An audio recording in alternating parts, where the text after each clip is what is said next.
اور پروگرام میں ایک بار پھر خوش آمدید. اس وقت ہمارے ساتھ موجود ہیں رکن قومی اسمبلی پاکستان پیپلز پارٹی کی سینئر رہنما شازیہ مری صاحبہ. بہت شکریہ وقت دینے کے لیے.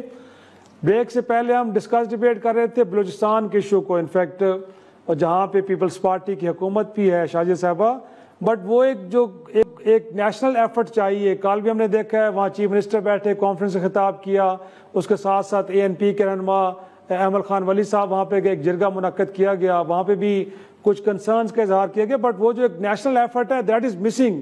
اس کی وجوہات کیا ہیں؟ کیونکہ آلموسٹ 47% آف دا پاکستان ہے بلوچستان, بٹ اس کو اس انداز میں ایڈریس نہیں کیا جا رہا جیسے کرنا چاہیے.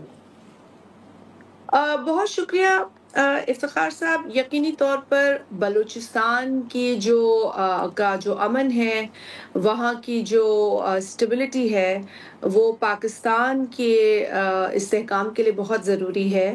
ایک عرصے سے کوششیں کی جا رہی ہیں اور سائملٹینیسلی آپ کو پتہ ہے کہ پاکستان کے اندر جو دہشت گردی کی لہر ہے, جو ایک بہت بڑا چیلنج ہے, اس سے بھی جو ہے وہ پاکستان اس کو درپیش ہے, اس کو بھی فائٹ کیا جا رہا ہے, اس کو بھی ایڈریس کیا جا رہا ہے. بے تحاشا قربانیاں پاکستان کی عوام نے دی ہیں امن کے لیے, اور ہم آج بھی جو ہے اسی ڈائریکشن میں چل رہے ہیں.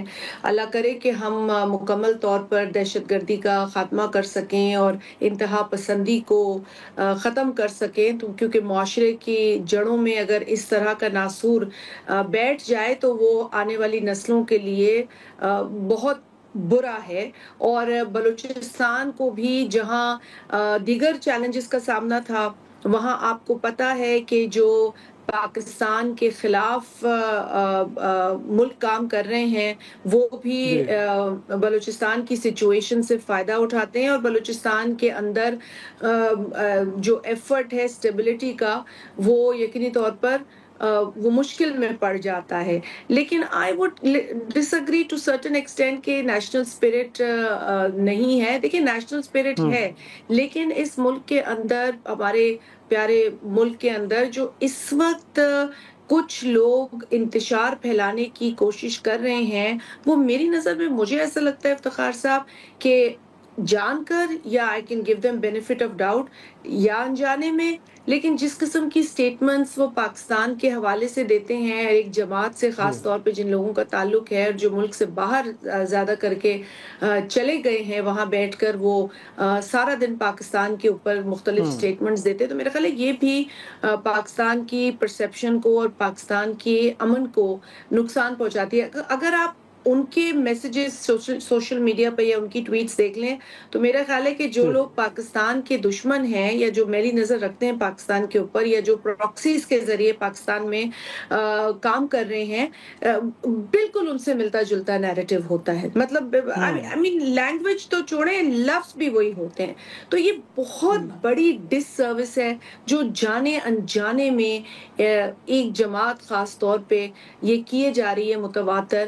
نیشنل ایفرٹ تو تب زیادہ مضبوط ہوتا ہے جب اس طرح کے لوگ بھی جو ہیں ان کا قبلہ درست ہو جائے. لیکن مجھے افسوس کے ساتھ کہنا پڑتا ہے کہ کچھ ایسی ایکٹیویٹیز ہیں جو اتنے بڑے ایفرٹ کو یقینی طور پر فائدہ نہیں دے رہی ہیں. جہاں تک ریزولو ہے پاکستانیوں کا, وہ مضبوط ہے. جو ذی شعور امن پسند پاکستان کا سٹیزن ہے, وہ چاہتا ہے کہ پورے پاکستان میں امن ہو. اس کے لیے ہم نے قربانیاں دی ہیں, اور ہم مزید بھی خدا نخواستہ اگر ایسا وقت آئے تو قربانیاں دینے سے گریز نہیں کریں گے. لیکن ہمارا الٹیمیٹ گول یہ ہے کہ پاکستان میں اسٹیبلٹی ہو اور امن ہو.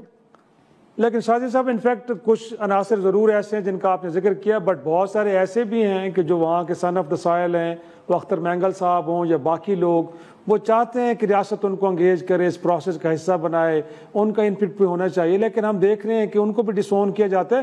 تو وہ لوگ تو کم از کم ان کو تو انگیج کیا جا سکتا ہے تاکہ اس ایفرٹ کو ہم بہتر انداز میں جو ہے وہ میٹرلائز کر پائیں اور اس کو کامیاب بنا پائیں. بالکل کوئی شک نہیں افتخار صاحب, جتنے لوگ آن بورڈ ہوں گے, جتنے اسٹیک ہولڈرز آن بورڈ ہوں گے, بالخصوص بلوچستان کے حوالے سے, جس میں اختر مینگل صاحب ہمارے لیے بہت قابل احترام ایک نام ہے. ان کی بٹ ہم نے تو ان کے اوپر ٹریول بین لگا رکھا ہے, ہم نے تو ٹریول بین لگا رکھے. جی جی دیکھیے میں اس کے ٹیکنیکل ایسپیکٹ کو نہیں جانتی ہوں کہ کیوں ان پر ٹریول بین ہے، کیا ایسی جو ہے کوئی کیس بنا ہے یا کوئی وجہ بنی ہے، لیکن میں آپ کو اپنی رائے دے سکتی ہوں. ایک ہمارے لیے قابل احترام ہستی ہیں اور بلوچستان کے تناظر میں بالکل ان کا اہم رول رہا ہے. اور میں سمجھتی ہوں کہ اب بلوچستان کو جیسے جب بلوچستان کے ینگ لوگ جو ہیں، اور بلوچستان کا ایک بہت بڑی پاپولیشن پڑھے لکھے نوجوانوں کی بھی ہے اب سامنے، میں سمجھتی ہوں کہ وقت آ گیا ہے کہ ہم ان کو اکوپ کریں، ان کو ہم جو ہے وہ زیادہ آگے لائیں، ان کو یہ فورم دیا جائے. اب وہ جو پرانی ایک دقیانوسی روایات تھیں کہ جی ہم نے کسی ایک شخص سے رجوع کرنا ہے جس سے کہ ہم ان علاقے کے لوگوں کو ہینڈل کر سکے، ڈیل کر سکے، I think that should be now done away with.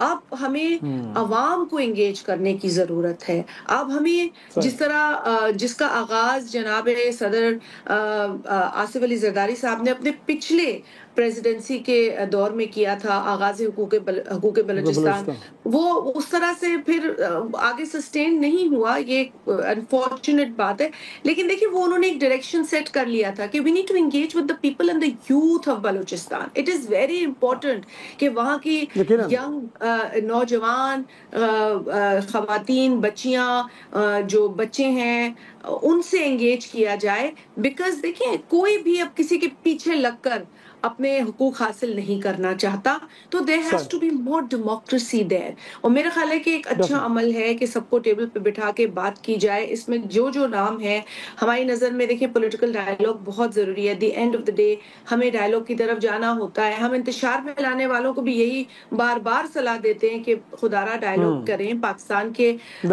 حق میں آپ بات کریں، پاکستان کو نقصان نہ پہنچائیں. اگر آپ دنیا کے کسی بھی شہر میں پاکستان کو گالیاں دیں گے تو پھر میرا خیال ہے وہ جو ان کا لیڈر کہتا تھا نا کہ جی میں انٹرنیشنل فورم پہ جا کے جی میں یہ کر دوں گا، جیل میں ڈال دوں گا، اسی لے لوں گا، میں رلاؤں گا، تڑپاؤں گا.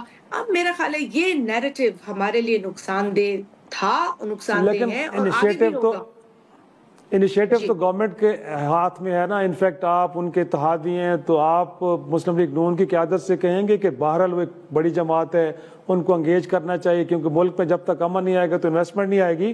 اور کل بھی اگر آپ دیکھیں تو جو قومی جرگہ وہاں پہ ہوا ANP کی قیادت میں، وہاں پہ کچھ کنسرنز کا اظہار کیا گیا ہے. مائنز اینڈ منرل سے متعلق جو ایکٹ آیا بڑی ہیسٹ میں آیا، ان کا خیال یہ ہے کہ یہ صوبائی حقوق کے اوپر ڈاکہ ہے. پھر ساتھ میں جو FC کو ایک فیڈرل فورس بنا دیا گیا ہے، شاید اس کے اوپر بھی اعتراضات کیے جا رہے ہیں. تو بطور ایک سینئر رہنما آپ کیا سمجھتے ہیں کہ یہ بڑے ویلڈ اعتراضات ہیں، ان کو ایڈریس ہونا چاہیے؟ دیکھیں ان اعتراضات کو گراؤنڈ ریالٹی سے ہٹ کر دیکھا نہیں جا سکتا.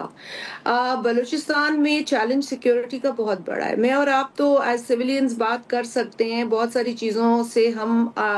میں آئیڈیولوجیکلی اگری نہیں کرتی یا آئیڈیلی اگری ہم اور آپ نہیں کرتے، لیکن جو اس سیکیورٹی سچویشن کو فیس کر رہے ہیں، جیسے اب جعفر ایکسپریس پر میرا خیال ہے آج ایک اور اٹیمپٹ ہم نے دیکھا کہ ایک اور حملے کی اٹیمپٹ کی گئی. اس سے پہلے جو جعفر ایکسپریس کا واقعہ ہوا آپ کو پتا ہے، وہ ساری پھر پراکسیز بھی نکلی اس کے پیچھے. پہلے بھی ایک جاسوس جو بھارت کا جاسوس تھا کلبھوشن یادو، وہ بھی وہیں سے برآمد ہوا. تو تانے بانے جو ہیں وہ ایسی چیزوں سے جا کے ملتے ہیں جو بہت زیادہ کمپلیکس اور کمپلیکیٹڈ ہیں. تو جو سیکیورٹی وہاں پہ کام کر رہی ہے ان کے لیے بڑا چیلنج ہے، لیکن اس پورے چیلنج کے اندر میرا کنسرن ہیومن رائٹس ہوگا. میں کیونکہ میری جماعت ہیومن رائٹس کے اوپر بہت مضبوط آواز ہے پاکستان کے اندر. چمن بلاول بھٹو زرداری صاحب کا کنسرن ہمیشہ ہیومن رائٹس کے حوالے سے بڑا واضح رہا ہے اور انہوں نے کھل کے بات کی ہے. کوئی بھی صوبہ ہو پاکستان کا، پختونخوا ہو، بلوچستان ہو، اور بلوچستان میں بھی جہاں ہیومن رائٹس کا اینگل ہے اس کو بھی دیکھنا پڑے گا. ایٹ دا سیم ٹائم میں نے جیسے آپ سے کہا کہ ہم آئسولیشن میں یہ بات نہیں کر سکتے. سیکیورٹی چیلنج ایک حقیقت ہے، لیکن میں آپ کو روکتے ہوئے سپلیمنٹری کوشچن کروں گا. سپلیمنٹری کوشچن جو آپ نے انٹرنیشنل ہیومن رائٹس کی بات کی، کال کے جرگے میں یہ بھی کہا گیا کہ انٹرنیشنل ٹروتھ کمیشن بنایا جائے تاکہ وہاں پہ انسانی حقوق کی صورتحال کو بھی جانچا جائے. تو اس کا مطلب پیپلز پارٹی اس کو سپورٹ کرتی ہے. میں نہیں جانتی کہ ریکمنڈیشنز کیا آئی ہیں، لیکن پیپلز پارٹی ہمیشہ ہیومن رائٹس کی بات کرتی ہے، اینڈ ہیومن رائٹس جو ہیں وہ سب کے پروٹیکٹڈ رہیں، فنڈامنٹل رائٹس پروٹیکٹڈ رہیں، کانسٹیٹیوشنل رائٹس پروٹیکٹڈ رہیں، economic rights, political rights protected رہیں۔ یہ بات تو ہمیشہ چیئرمین بلاول بھٹو زرداری صاحب کرتے ہیں، یہ ہمارا آئیڈیولوجیکل سٹینس ہے اور ہم اس سے بندھے ہوئے ہیں۔ لیکن سینسٹیو حالات میں جو سچویشن ہے، جو قربانیاں عوام اور سیکورٹی فورسز دے رہی ہیں، وہ بھی ایک حقیقت ہے۔ So we'll all have to be sitting on one table or everybody to find a solution to this problem. اور اس میں ہمیں جو لوگ انتشار پھیلا کے ڈس انفارمیشن، مس انفارمیشن پھیلاتے ہیں، اس کو ہمیں کنٹرول کرنا پڑے گا، بیکاز یہ سچویشن سینسٹیو ہے، حساس ہے۔ ایک غلط ٹویٹ، ایک غلط انفارمیشن آپ کے پورے ایفرٹ پر پانی پھیر سکتی ہے۔ سو آئی تھنک بہت کوشن اپلائی کرنا پڑے گا۔ جس ملک نے سیکیورٹی کو اس طرح ڈیل کیا ہے، وہ ممالک جانتے ہیں پاکستان اس وقت اس سیویئر سچویشن کو دیکھ رہا ہے، تو اس میں بہت کوشن بھی ہوگا، اور جو معاملات کو سوشل میڈیا کا غلط استعمال کر کے خراب کرتے ہیں، وہ بھی ہمیں ایک حقیقت ہے جس سے نبٹنا ہوگا۔ بہت شکریہ شازیہ مری صاحبہ، گفتگو کر رہی تھی بڑی تفصیل سے بلوچستان کی صورتحال پہ کہ اس کو ایڈریس کرنے کے لیے کیا کچھ کرنا ضروری ہے۔ ایک چھوٹا سا بریک، اور بریک کے بعد منی لانڈرنگ کا معاملہ، کیونکہ سرکار کے اہم افراد کی جانب سے یہ بعض لوگوں پہ الزامات آ رہے ہیں، کیونکہ اگرچہ ہم نے فیٹ اف کے نیچے بہت کچھ اقدامات کیے، لیکن ایسے وہ کون سے لوپ ہولز ہیں کہ جن کو بند کرنا بڑا ضروری ہے۔ اس پہ گفتگو کریں گے ایک چھوٹی سی بریک کے بعد۔